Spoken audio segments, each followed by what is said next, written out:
My name's Troy. I'm a biologist.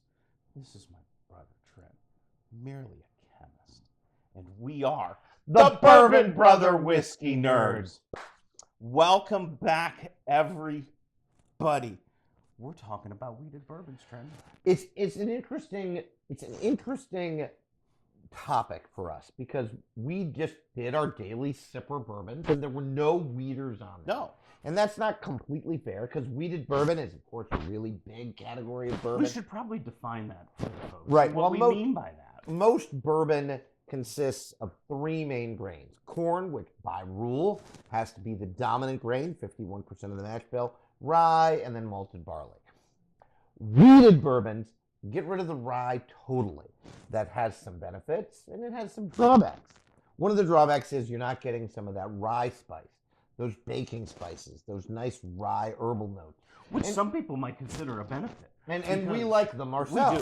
We do. But you throw the wheat in there, you get a little softer profile. It's one of the most dangerous words in whiskey reviewing.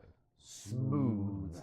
Yeah. It probably does give a little bit of a smoother, now that we're going to get the hate mail, flavor to the sip. It's just not quite as jarring. I don't some know people about like that. you, but I get a lot of cinnamon notes on wheated bourbons. I often get cinnamon notes on wheated bourbons. I think we agree on this. But what we wanted to do today, since I know there were no wheateds on our daily sipper list, and we don't talk a lot about wheated a lot, we wanted to talk a little bit about the world of wheated bourbon and give you some ideas of things to go get, things to maybe avoid, things that we talk about when we're talking whiskey, and Troy's going to start us off there. I'm going to start us off with Larceny Small Batch. This is a Heaven Hill product. It is wheated, so no rye in it whatsoever. No rye whatsoever. I think about $28. Yeah, you can usually get that for $30. Somewhere around in there. It's a great, it would make a great daily sipper if you like that wheated profile. Exactly. Easily put it in our daily sipper profile. I reach for Larceny with some frequency. This is Troy's bottle. I'm down 2 bottles. Interesting story. When I started my bourbon journey, Larceny was one of the first 3 bottles I bought. Believe it or not. And I bought another. And then I bought another. We're looking at 68% corn, 12% barley, 20% wheat. So a pretty high wheat percentage. Relatively high wheat. A relatively high wheat percentage. I think this drinks with a relatively good amount of a mix of sweetness and oak. What's amazing is you still get on wheated bourbons some fair amount of spice profile. Yeah, it's still there. It's probably not as peppery. No. As a bourbon that has rye in it. And I think that's why people perceive it as smoother or softer. But again, there's still that spice prevalence is there. There's some sweetness to wheat whiskeys that is there too. Not a corn buttered popcorn sweetness, but almost. It's a wheat sweetness, right? Yeah, think of like wheat bread, almost. Is really a good correlator. Now there is a single barrel product, a barrel proof offering that comes out from Heaven Hill 3 times a year that has the Larceny name on it. Highly recommended. Whoa. They're usually really good stuff. They have been frequent attendees, for lack of a better term, on a lot of top 10, top 100 lists. So amongst the bourbon whiskey tube community, some really good stuff. Larceny is a good place to start. Right. Your wheated bourbon journey. And if you like this, move up to the barrel proof if you want. I mean, you're gonna double the price, but about $70. But again, don't be afraid to reach for Larceny often. I know I do. I think it's a great daily sipper. Don't be afraid of it. Trent, what you got? Well, this is an empty bottle of Maker's Mark. And I don't want to say I don't recommend Maker's Mark. You get an interesting, almost floral profile on Maker's Mark. But I'm not a big fan of flagship Maker's Mark, which, to be fair, will run you less than the bottle I'm about to show you. But this is about $30. It's an empty bottle. I've only bought 1 bottle. I can't say that I recommend, love, quote-unquote, Maker's Mark. What I do recommend... This, however... This is Maker's Mark 46, folks. You used to have a different bottle. I like the old bottle better, partially because, and Maker's Mark knows better. This is a twist-off bottle. Put a cork in it, Maker's Mark. Come on. Show us some love. Seriously. But the old bottle used to have a cork in it. This is Maker's Mark 46. This has nothing to do with 46 proof or 46% alcohol, because neither of that's true. None of those 46 years old, good Lord. No, none of that's accurate. This is the stave profile. I remember a quote I heard once from Fred Minnick. I'm just going to go ahead and name drop one of the most famous whiskey tasters on planet Earth, that he thinks Maker's Mark is amongst the most intelligent group of people out there. Maker's Mark runs one mash bill, folks. And all of their whiskey is the same age. All of it. They age all of their whiskey until it's ready. That ends up being between 6 and 8 years. I want to say 7 and 8, but somewhere between 6 and 8 and 7 and 8. I have this listed as 6 to 7, so maybe it is 6 to 8. But Maker's Mark does all of their taste differences with differences in staving, where they put in different staves of different woods, different wood profiles. This is a French oak profile. And you will know immediately if you spend the $10 extra to go from Maker's Mark Flagship to Maker's Mark 46 for $40, if you like the French oak profile. I know for me, I love the French oak profile. I'm going to pour myself some of this. Troy can comment in whatever way he wishes. Well, we were at Maker's Mark, the distillery, 2 years ago. Yep. And we got to try something pretty special, which we're going to mention here. It was their cellar. Their cellar age. That's the only thing that Maker's Mark does at a higher age profile, and it only took them like the life of the distillery minus 2-3 years here to do that. And it still ranks, I think, as one of the best bourbons I've ever It's had. incredible. It's otherworldly. If I could find a Maker's Mark cellar aged, it would come home. It's pretty special. So, but excellent stuff. Really good wheated bourbon. I agree with Trent. The 46 is better than the 5. They have a 46 cask strength that I very highly recommend. Now then you're going to go up to $65, $70 because, of course, it's cask strength. I think it's a batch product, but they do. It might be, but again, it's not. And we say it is a cask strength. It's 108 to 112. It's not going to club you over the head. Something like that, proof, yeah. But really good stuff. Yeah, really good stuff. Big believer in Maker's Mark 46. We couldn't do a weeded bourbon video without talking about Weller. All right. Weller. I'm sorry, go ahead. Is a Buffalo Trace product. Yes. Yeah. Weller is a Buffalo Trace product. William LaRue Weller.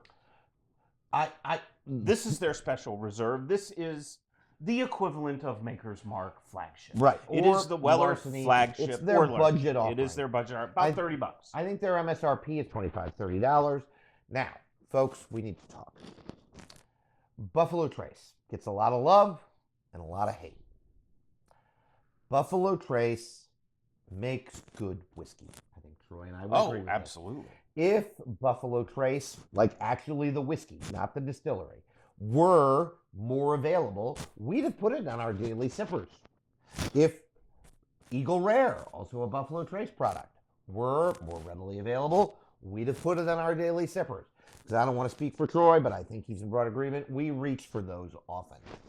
Buffalo Trace has 4 mash bills. One of them is their higher rye mash bill, 12 to 15% rye. A bit of a misnomer because it's not really high. Which, to be fair, is really not all that high a rye mash bill. Your Blanton's is your high rye. Right, exactly. I think Elmer T. Lee is another one that sits in that high rye category.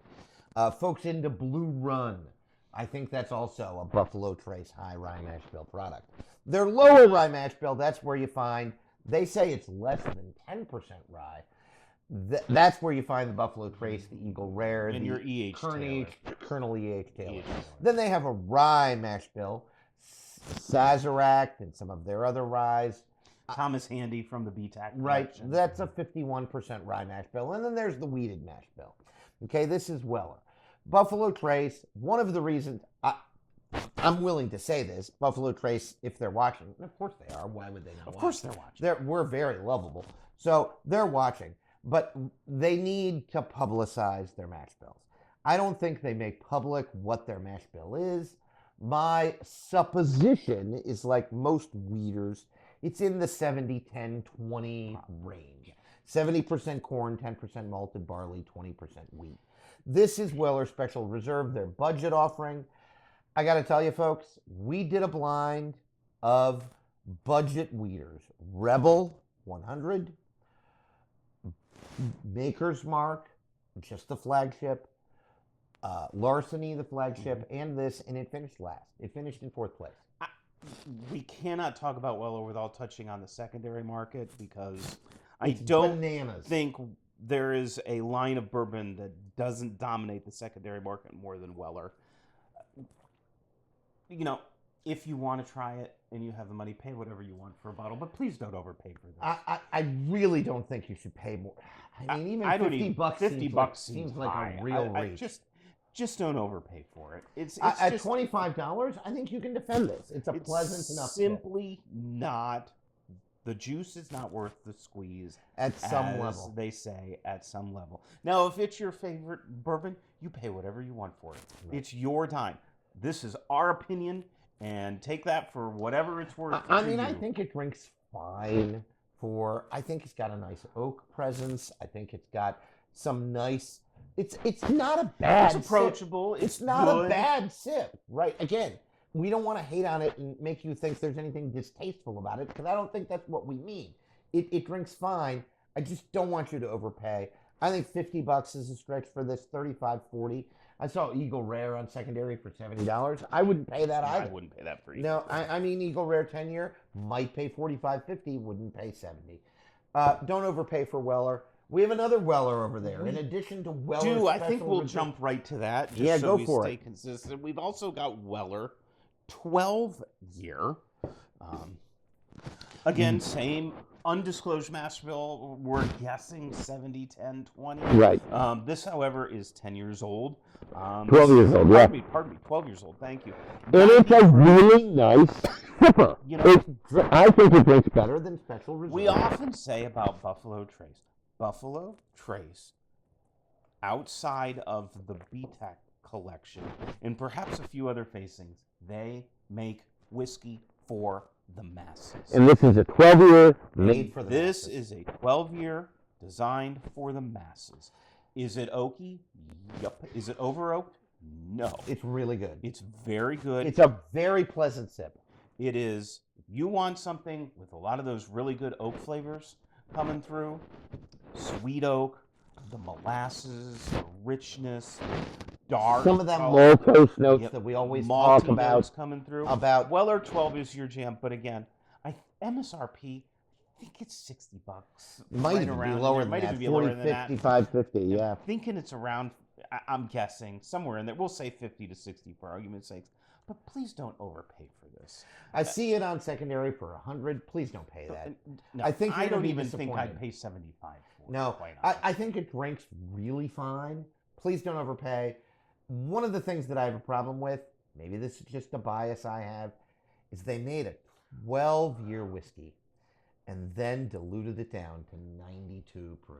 Yeah, I know. Weller makes whiskey for the masses. Buffalo Trace makes whiskey for the masses. This is why even Blanton's, their single barrel, drinks at 93 proof. There's nothing wrong with Blanton's. I actually like really the like sip of Blanton's. Blanton. Yeah. I think I'm a big fan.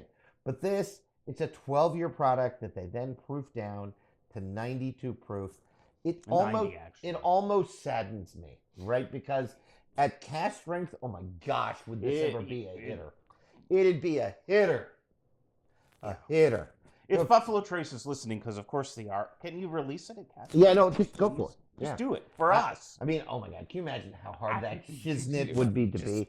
I It'd can't be even so imagine. hard to get. I can't even All right, imagine. folks. What you got? Rebel 100. You mentioned before Rebel 100. I think this sells at Fine Wine and Good Spirits for $21. And for 100 proof whiskey, $21, very fair price. A weeded offering. I think they source from Heaven Hill. So this is the same juice as is in Larceny. So the same mash bill, that's 68, 12, 20. Mash bill, 68% corn, 12% barley, 20% wheat. Rebel, I think it drinks really nice. I think it drinks over its proof a little. It drinks a little hot. It's a little bit hot. Yeah, I get a lot of cinnamon on Yes. Rebel products. Rebel This products. is obviously empty, you know. Right, yeah, so- because I'm not even going to recommend you go get this for $21. I recommend you spend $14 more, and you get Rebel Small Batch Reserve for $35. This is 110 proof. I think it's still sourced, but they age it at Lux Row, and the master distiller there goes and picks the barrels to put into this mix at 110 proof. Somewhere, folks, you got to accept the love. This is 110 proof reserve whiskey for $35. If you're complaining about that, your problem is you. And as we like to say on the channel, you have a first world problem. You're complaining about the Wi-Fi speed, you have a first world problem. This is really good sipping whiskey. I recommend this because I would rather spend the $14 more and get better whiskey than spend $21 and get this. But if you're into Rebel 100, buy yourself some Rebel 100. I think this is a little better. It's a wheated product. Big believer in it. Go get it. I think this is a very recent reveal. Rebel's done good work. They have a 6-year that I do not have that it sells for like $45. So maybe that's worth buying too. Get yourself some Rebel Reserve and enjoy. It's well worth it. Troy, we have one more. I got one more for you. I don't know if I want to say relative newcomer, but Ben Holiday coming out of Missouri. Soft red wheat. This is their Rickhouse proof. They have a bottled and bond. They have a bottled and bond wheat, and they have a bottled and bond bourbon. And It's both sadly are gone. And it's very sad. I drank both Yeah, I of know. them. Well, sorry. This is a common This problem. is what I do with bourbon. I drink it. I know. Imagine that. How dare I? There's a liquid there in I front of know. me. I might as well drink some. Oh. So, But I vacillated, which, by the way, triple word score on vacillated. vacillated. I vacillated back and forth on the bottled and bonds on which one I liked better, and it would literally trade back and forth depending on which one I liked. And which probably Which- means they're both good. Which, precisely, if you see either of them, buy them. If you see both of them, buy both. $55, $60, not outrageous. This is a little bit more because this is obviously their Rickhouse proof. This made a couple of lists this year, too. Yeah, no, it's really, really good and stuff. it's It really good. Almost made our list. It did not, but it came close. Was close. It was in contention. Yeah. It was there fighting for everything it was worth. Again, I think with the Rebel, a little hot. Yep. I think it might. Well, and again, this doesn't shy away from the proof. 122, I think. 121 and some change. Yeah. So So it's definitely up there, but the flavors in the bottled and bond, whew, really well worth it. the bottled and bond is excellent. I not quite a craft distillery, but maybe a little bit. I think they do a lot of good stuff. We need something between legacy and craft. We need like a. and there's not even a word. I don't for know. that. What word do we pick? We Put make that in them- the comments. Make up a word for something between Le- craft and and legacy. legacy. Because of course, Wild Turkey and Heaven Hill Yeah, and and Jim Jim Beam, Beam, they're all of those legacy. are your legacy distilleries. I don't know if this is craft, like New Rift. What is New Rift? Is that legacy? I'm gonna go with no. I don't think it's Is it legacy. craft? I don't think it's craft. I don't think it's either. craft either. The bourbon We world. need a word for We need that. a word for that. Make up a word for that. Make up a folks. word for that. Put You it may in the comments. consider that your Bourbon Brother Whiskey Nerds homework assignment. That's right. This is really good stuff. Big believer in it. Go get some. Really like the Ben Holiday stuff. Good job by them. Yeah. A Missouri bourbon. You don't hear that every Yeah, day. absolutely. I think that's all we have. Hey, while you're leaving a comment, make sure you like and subscribe to the video. It really helps us out. We're striving to bring you great content. Let us know what you want to see. Let us know what you want us to do. This is your channel. Yep. It is for you all. We want to do things that you want to see in addition to mattering in things that we feel are important and we want to talk about. Yep. I think that's all we have. That's all we have for today, In the folks. meantime, make sure you like what you drink. And drink what you like. Bye, everybody. Bye, guys.